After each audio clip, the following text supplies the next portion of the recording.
Hello everyone. In this series, let's talk about the standard library. So, here is a fun fact for you. I told you that Dino was written in Rust, is it?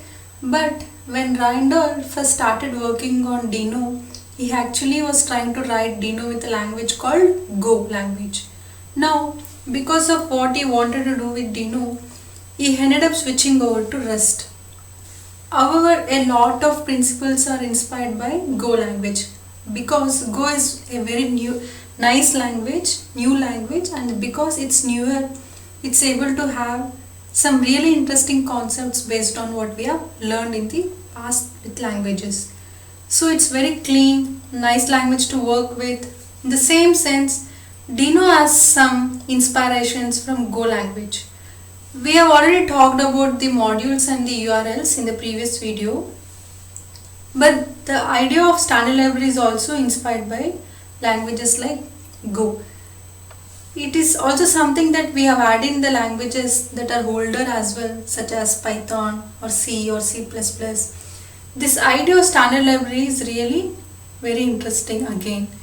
Something that Node does not really have. Whatever is in the standard library is officially reviewed by the Dino team. Each of these modules does not have any external dependencies outside of the standard library. For example, the HTTP library module has some dependencies, but these dependencies are actually contained within this package HTTP. So what I do is I'll just copy this part,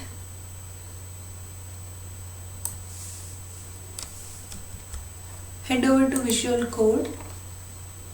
Let me do just run this command dino info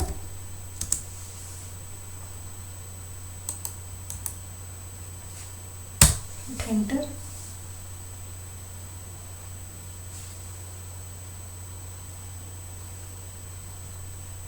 It's going to download the files.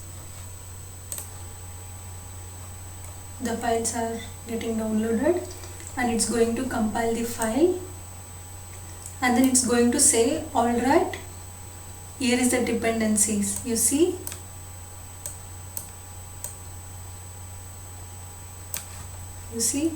the bytes, the sync mod ts files, these are all the dependencies. It's quite pretty big, is it? But as you can see, all of them are written within the standard library. So this package can trust because it has no third-party modules. There is no random person writing this code for it. It is all approved packages. Now, this idea of standard library is really nice. JavaScript never had this concept called standard library. And what that meant is that users have been forced to just reinvent the wheel again and again for things like UI, UID, Let me show you.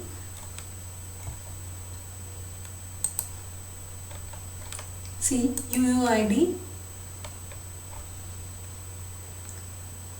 This is the way for us to generate unique ID. There are so many packages on NPM and generating unique ID. So when you go to the NPM, you have to decide which one should I use, which is the best one. Instead, Dino just says, hey, use this one. This is the official package for you. UID, no more questions about it. When we have third-party packages like React, Angular, and all this framework, especially when it comes to the front end, it's a good thing actually. You want to have choice in your modules. You want to have pros and cons and have to decide on the tools that you use, right? But for the simple things like UID, like HTTP server, things that are very common that lot of people use, it's way better to have an official standard library, so there is no doubt about it. You should just use this one which Dino official standard library provides. And these libraries are all pretty small so that they can act as a building blocks so people can build things on top of them and improve them and customize them as they want. But with the underlying core being the same across all Dino projects, the last thing with the standard library that is really nice is that it's going to be maintained by the Dino team members. It's not going to go away, it's not going to disappear from this website. It's going to be actively maintained, and we can trust that whatever in the standard library is nice and long lasting package that we can trust. Will be running for many years into the future, so that's the standard library. But what about the third party modules? Yeah, these are the modules that other people write outside the Dino team create for us. Okay, well, let's talk about these third party modules in the next video. Hope this video was helpful for you guys. Let us discuss about the third party modules in the next video. Thank you guys, thanks for watching. See you in the next one.